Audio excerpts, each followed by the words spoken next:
भारतीय घटनेचे शिल्पकार परमपूज्य भारतरत्न डॉक्टर बाबासाहेब आंबेडकर, आम्हा सर्व शिवसैनिकांचं लाडकं दैवत वंदनीय शिवसेना प्रमुख बाळासाहेब ठाकरे, गुरुवर्य धर्मवीर आनंद दिघे साहेब, शाबीरभाई शेख यांच्या स्मृतीस देखील विनम्र अभिवादन करून आज प्रभाग क्रमांक 14 या विभागाची प्रचाराची ही चौक सभा या ठिकाणी आयोजित करण्यात आलेली आहे। या प्रचार सभेला नुकतेच आपल्या सगळ्यांशी संवाद साधलेले अंबरनाथ नगरपालिकेचे उपनगराध्यक्ष राजेंद्र वाळेकर, व्यासपीठावर उपस्थित असलेले आमचे ज्येष्ठ आणि कट्टर शिवसैनिक राजू पाटील, आमचे अंबरनाथ शहराचे उपशहर प्रमुख प्रकाश डाबरे सर, आमचे बाळू शिंदे, आमचे संभाव्य उमेदवार आणि युवा सेनेचे धडाडीची तोड स्वप्नील जावीर, आपल्या प्रभाग क्रमांक 14च्या दुसऱ्या संभाव्य उमेदवार अल्पनाताई गोरे, आमच्या माजी नगरसेविका लताताई जावीर, आमच्या सर्व शिवसेनेच्या पदाधिकारी आणि मोठ्या संख्येने आपण उपस्थित असलेले या विभागातील सर्व माता भगिनी आणि बंधू, त्याचबरोबर आमची स्नेहल कांबळे। अंबरनाथ नगरपालिकेच्या निवडणुका लागल्या आणि सगळे झोपी गेलेले जागी झाले शिवसेना सोडून। शिवसेना कधी झोपत नाही, भल्या भल्यांची झोप उडवते। इतर पक्षांना शिवसेना आली की निवडणूक आली की जाग येते आणि मग ते त्यांचे दुकानं उघडतात, बरोबर ना? फ्रीज वाटा, टीव्ही वाटा।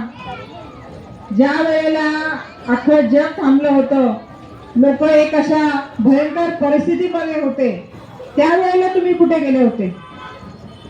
त्यावेळेला तुम्हाला असं वाटलं नाही की चला जरा रस्त्यावर उतरू, कोणाला तरी काढा पाजू, कोणीतरी त्या कोविड मध्ये आपलं जीव गमावतंय, एखादी फॅमिली संकटात आहे, आज तिच्या घरामध्ये चूल देखील पेटू शकत नाही, अशा वेळेस तुम्ही कुठे होते? अशा वेळेस फक्त शिवसैनिक रस्त्यावर होता। माता भगिनींनो लक्षात ठेवा, अशा वेळेस फक्त आणि फक्त शिवसैनिकच रस्त्यावर उतरला होता। त्यावेळेस आमचे नागरिक इतके भयभीत झालेले होते की आता काय करायचं, कोणाकडे जायचं। अशा वेळेला आमच्या शिवसैनिकांची जीवाची पर्वा न करता या प्रभागातल्या या शहरातल्या नागरिकांची सेवा केली। मग ते अगदी कोणी एखादी व्यक्ती मरण पावली तर त्याच्या जवळ जायला कोणी धजावत नव्हतं। अशा वेळेला आमच्या शिवसैनिकांनी त्या बोर्ड्या देखील उचललेल्या आहेत। अशा वेळेस आमच्या शिवसैनिकांनी त्या कुटुंबामध्ये राशन पोहोचवलं, भाजीपाला पोहोचवला, काढा पोहोचवला। एवढंच नाही तर त्यांना ऍडमिट करण्यासाठी ॲम्ब्युलन्स, त्या ठिकाणी बेड उपलब्ध करून दिले। म्हणजे आमचं कार्य हे फक्त निवडणुकीपुरतं नसतं, तर आमचं कार्य हे 12 महिने 24 तास आम्ही नागरिकांसाठी उपलब्ध असतो। आमचे बाळासाहेब आम्हाला नेहमी सांगायचे की तुम्ही या नगरीचे सेवक आहात, नगरसेवक नाही, तुम्ही सेवक आहात। आणि 80% समाजकारण आणि 20% राजकारण हेच आपल्याला शिकवलेलं आहे आमच्या शिवसेना प्रमुखांनी। आणि त्या अनुषंगानेच आज आपल्या अंबरनाथ शहराचे शहर प्रमुख सन्माननीय अरविंदजी वाळेकर साहेब असतील, आमचे सर्व शिवसेनेचे पदाधिकारी असतील, आमची महिला आघाडी असेल, आज आम्ही नागरिकांचे कामं करण्यामध्ये तत्पर असतो। आज या लोकांना या भागामध्ये कोणी ओळखत नाही, उभं करत नाही, म्हणून असे त्यांचे उद्योग चालू आहेत। टीव्ही, फ्रीज वाटा, या ठिकाणी त्यांचं दुकान उघडा। पण या भागातले लोक आमचे हुशार आहेत, आमच्या माता भगिनी हुशार आहेत। त्यांना माहिती आहे की टीव्हीचं बटन कधी बंद होईल, आपला टीव्ही कधी घरातून नेलं जाईल सांगता येत नाही। त्यामुळं आमच्या माता भगिनींना चांगलं माहिती आहे की आपल्याला हा टीव्ही नको, मिक्सर नको, फ्रीज नको, कुठल्या तरी एका डुप्लिकेट कंपनीचे ज्या वस्तू असतील आणि आता त्या वाटल्यानंतर कदाचित काही उलट सुलट घडलं तर तेव्हा ते आपल्या घरातून घेऊन जायला पण कमी करणार नाहीत। अशी समोरची मंडळी आहेत। आज कमळाबाई सगळीकडे ते चिखलात रुतलेलं कमल आता फुलू पाहतंय, पण आपण त्या कमलाला कधीही फुलू देणार नाही। आपल्या बाणाने ते कमल आपण छाटून टाकायचं।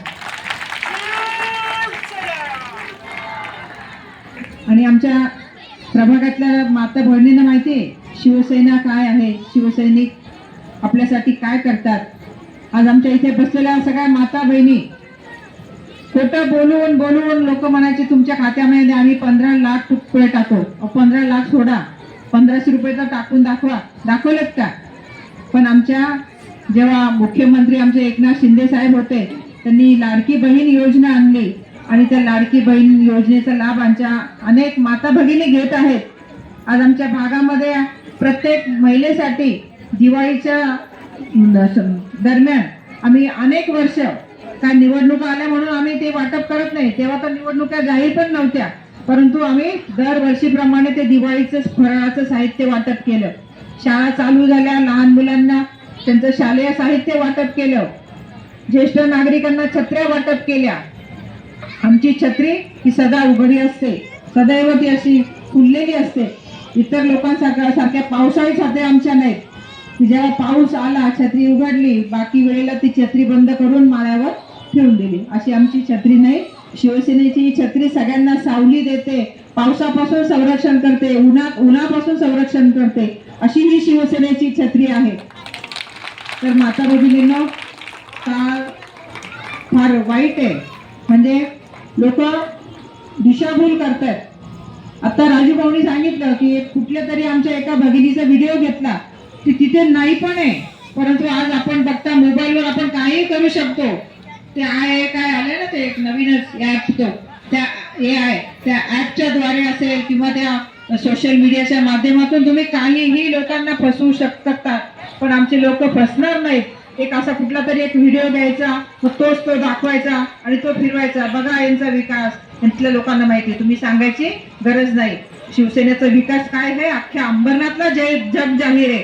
आज आपण बघितलं आपल्या अंबरनाथ मध्ये आपल्या मुख्यमंत्री उपमुख्यमंत्री एकनाथजी शिंदे साहेब आणि आमच्या या कल्याण लोकसभेचे कार्यसम्राट खासदार डॉक्टर श्रीकांत शिंदे साहेब यांच्या माध्यमातून या अंबरनाथ शहराचा विकास किती झालाय। नुकतंच या ठिकाणी नाट्यगृह आपण बांधलेलं आहे, नगरपालिकेची नवीन इमारत बांधलेली आहे, अनेक रस्ते आपले कॉन्क्रीटचे झालेत। या अंबरनाथ मध्ये बरेचसे रस्ते कॉन्क्रीटचे झाले, थोडेफार राहिले असतील, थोडेफार गटार राहिले असतील। आज समाज मंदिर, आपले बहुउद्देशीय समाज मंदिर आपल्या प्रभागात झालेत। नुकताच मेडिकल कॉलेज आपल्या आमदार डॉक्टर किनीकर साहेबांनी देखील या अंबरनाथ मध्ये 1 वर्षापासून आणलंय। एक मोठं हॉस्पिटल या अंबरनाथकरांना देण्याचं आपलं पुढच्या भविष्यातला जो काही आपला प्लॅनिंग आहे, तो एक चांगला हॉस्पिटल या अंबरनाथकरांचा देण्यासाठी आमच्या वचननाम्यामध्ये आम्ही तो वचन या अंबरनाथच्या नागरिकांना दिलेलं आहे। एक 6 प्रभाग मिळून एक ओपीडी, असा आमचा राजूभाऊंचा आणि अण्णांचा एक संकल्प आहे की 6 प्रभाग मिळून एक ओपीडी, जेणेकरून आमच्या नागरिकांना, आमच्या गोरगरीब माता बंधू भगिनींना त्या ओपीडीचा लाभ घेता येईल। कारण आपण आज जर दवाखान्यात छोटस एखादा ताप जरी आला किंवा एखादं छोटा कोणी घरात आजारी पडलं तर रिक्षाचे पैसे 100 रुपये आणि गोळ्या औषधाचा खर्च 500-600 रुपये एका व्यक्तीला येतो। तोच खर्च आम्ही फक्त 10 रुपयामध्ये आमच्या प्रभागातल्या नागरिकांसाठी ती ओपीडी चालू करण्याचा आमचा मानस आहे। अनेक घरांवर आम्हाला सोलर पॅनल बसवायचे आहेत, आपण भास्करनगर या ठिकाणी तो प्रयोग करून बघितला, परंतु आज संपूर्ण प्रभागांमध्ये सोलरचं जे सिस्टम आहे ते देखील आपण येत्या काळामध्ये सगळ्यांच्या घरावर सोलर बसवण्याचं काम करणार आहोत, जेणेकरून आमच्या माता भगिनींना लाईट बिल कमी येईल। तर लाईट बिलाचे पैसे वाचतील तर आमच्या भगिनींना काही दुसऱ्या कामात ते पैसे उपयोगी येतील। असं प्लॅनिंग येत्या काळामध्ये आपण शिवसेनेच्या माध्यमातून आमच्या सर्व वरिष्ठांच्या मार्गदर्शनाखाली करणार आहोत।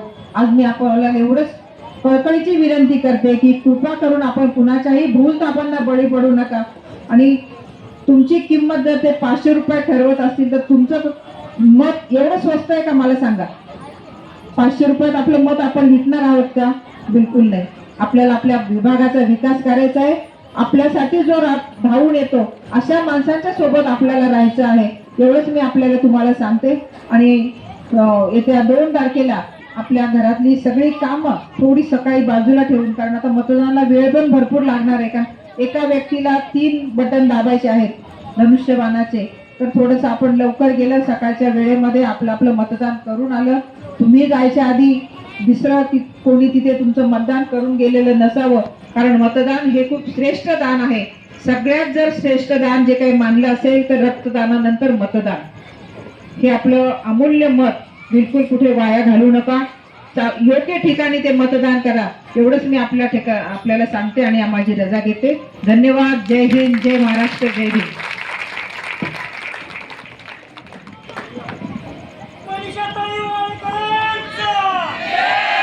हॅलो, हा कार्यक्रम चालू राहणार आहे. हा कार्यक्रम चालू राहील. हॅलो, कार्यक्रम चालू राहील. कृपया